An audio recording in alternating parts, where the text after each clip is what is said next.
Hello, people of YouTube. My name is Steve Gray, and thank you for watching. Today, we're going to be talking about Final Space Season 3, Episode 6. A lot going on here. We start off with Quinn kind of dying, where she is literally dying. Not too good. Gary's trying to be like, Hugh rung diagnostics. What can you do to save her? And Hugh's basically like, I've already did this. I'm sorry I didn't tell you. She didn't want me to tell you. There's really nothing you can do. So Hugh's trying to figure out all these different ways to help her. Everybody's kind of like freaking out because Quinn is dying. Nobody really knows what to do. And then Hugh ends up having a conversation with Cheryl. And basically the conversation goes something along the lines of like, I did all this stuff. I've run through all these people. I've used people. I've abused people. But you got to know when to ask for help. And that's exactly what Hugh does. He ends up asking for help. Biscuits even says, he was like, why don't you ask Kevin, the actual Kevin. He's like super smart and knows everything. So Hugh goes to actual Kevin, real human Kevin, and asks them, he was like, how have you survived this long without, succumbing to final space sickness? And apparently there's some sort of fancy metal element thing that pretty much absorbs everything, absorbs all illnesses, sicknesses, things along those lines. And when Hugh designs it, we actually learn that it's the same exact thing that Nightfall had when she had that little thing going on her head. It's the same exact thing. So what they need to do now is they need to find this element in final space. And where is this element? Well, it's on a comet that's going like 9 billion miles an hour, and there's no way to stop it. So they end up having a team of Avocado and Little Cato to go to the comet to retrieve that element. And of course, Mooncake as well has to be in there. So the plan is to shoot a giant anchor into it, zipline down the anchor, use Mooncake to blast to the element very quickly, which they did. They found the element. Unfortunately, the cave collapsed, so Mooncake had to do a Godzilla. If you've seen Godzilla vs. Kong, it's been out for a while now, so I don't care if I spoil it. And he had to literally shoot through the entire half of the comet, where they jumped out of the comet, and then the comet kind of ended up disintegrating. They were able to get the element, but unfortunately Quinn was still dying, and because of her current state, she wasn't really able to bear the pain.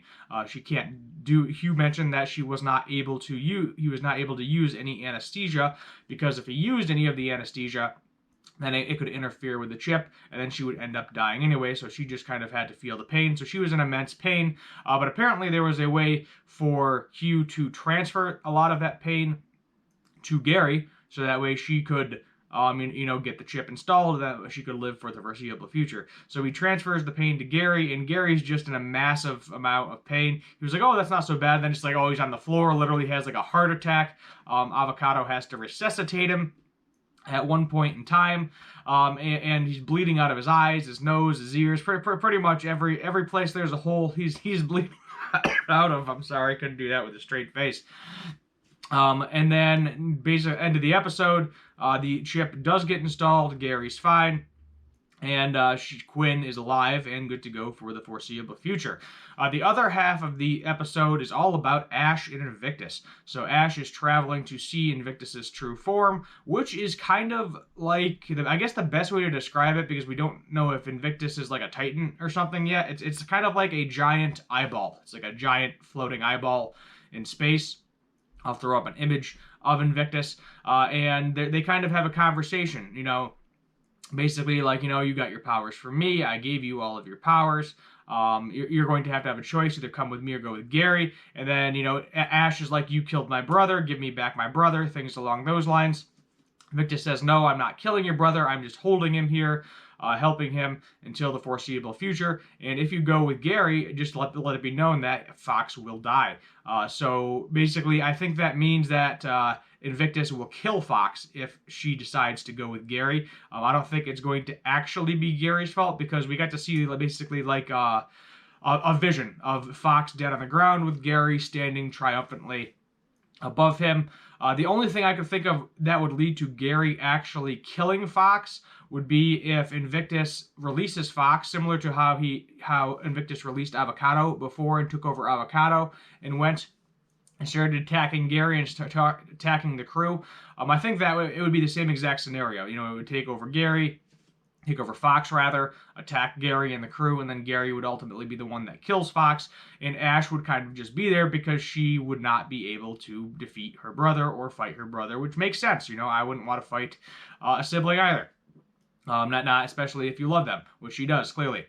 And then, in part of that as well, Ash gets a new look and even more powers. Invictus gives her a haircut and a second eyeball. And there was a couple times he mentioned, he was like, look with both eyes, look with both eyes. And we're like, wouldn't he be saying look with eye, singular eye here, because Ash only has one eye? But no, Ash got a second eyeball, and now she's kind of got this like pop punk look, I guess is the best way to describe it. I'll put it back, an image of that on the screen as well for you. And I like the new look. It's different. It looks nice. She's getting a new look there. Quinn's slowly becoming Nightfall. They actually mentioned that in the episode too. That full circle. Quinn's becoming Nightfall.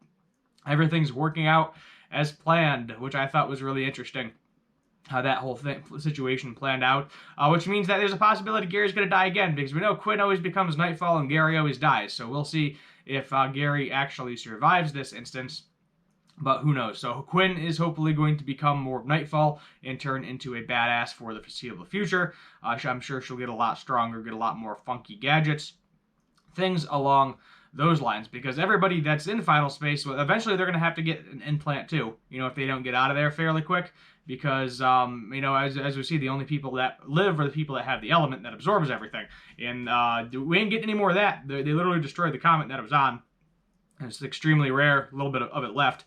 So we got to get out of Final Space, ultimately, is where we're at. Ash does somehow magically appear on the ship. Invictus gives her 3 days for choices, so I don't know if that's going to be an episode or two before she decides to go with Invictus, or if she chooses to stay with Gary. Because ultimately, if she goes with Invictus, I can guarantee you Fox is going to live. Invictus will allow Fox to live. If she goes with Gary, then Invictus is going to ultimately figure out a way to use Fox against her, because Invictus knows how precious Fox is to her. And that's just where we're at there. But I don't really understand. I think maybe Invictus teleported Ash back onto the ship, or it's just part of Ash's new powers, because we know Ash is a lot stronger than she was. Invictus endowed her with even more power. She may even be more powerful than Lord Commander at this point in time. We got to see Lord Commander beat her 1 point before. I think what's going to happen is Invictus is going to be like, screw you to Lord Commander. If Ash does decide to go that route, and Invictus, I think, will just kind of kill Lord Commander, because he fails Invictus over and over and over again. So it would make sense that it's kind of like a Darth Vader, Darth Sidious type scenario, where Darth Sidious wants that new apprentice. Got to get that fresh blood because the old one keeps failing him, like Dooku did. So now we got to get Darth Vader in there. So I think it's kind of a similar principle. We still don't know if Invictus has a physical form. As I said, Invictus is kind of like a giant floating eyeball. But that's kind of where the episode ends.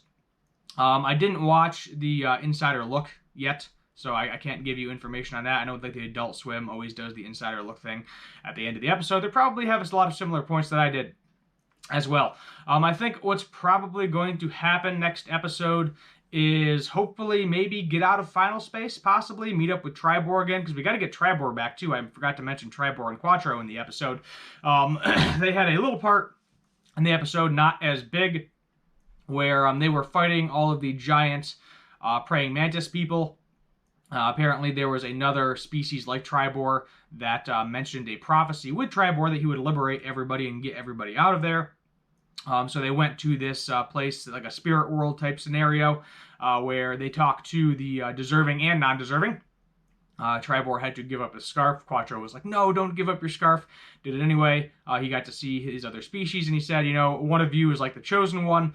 You are going to liberate all of these people. And he was like, which one, me or him, me or him? And he was just like, yes, yes, yes. So I think it's a combination of both of them, that both of them are going to team up together in order to liberate all of the living beings that are currently in Final Space, because everything that's living in Final Space, besides Invictus and other Titans, ultimately is going to die. Bolo, maybe we'll see Bolo make an appearance. We just know he's somewhere out there killing Titans. He hasn't really had a major part in the last couple of episodes. Tribor here and there, yep, he was in this episode, kind of. Tribor is like the most badass, annoying character there is, because I don't know, something about Tribord just annoys the crap out of me. Maybe it's his voice, maybe it's his attitude, maybe it's the way he thinks he's so awesome. But it is. He's a badass, but he's super annoying. And oh yeah, they also, if you're familiar with Monty Python and the Holy Grail and Billy and Mandy, Grim Adventures of Billy and Mandy, they were on flying rabbits that were eating people. There was actually an episode of Billy and Mandy where there was an evil pink rabbit that was just destroying everything, similar to Monty Python and the Holy Grail. That is an older movie. I'm sure a lot of you will not get that reference, but look it up. Look it up. I'm going to give this episode, we'll give it 8 out of 10. I thoroughly enjoyed this episode. A lot of action, you know, kept you on the edge of your seat the entire time. And overall, just an excellent episode. If you're new here, hit that subscribe button down below. Turn on that notification bell. Leave a like and comment down below what you'd like me to do for future cartoon and anime-related videos. And then keep in mind, when Rick and Morty comes back, I will be doing that Szechuan sauce giveaway finally, so you can look forward to that as well. My name is Steve Gray. Thank you for watching, and as always, have a good one.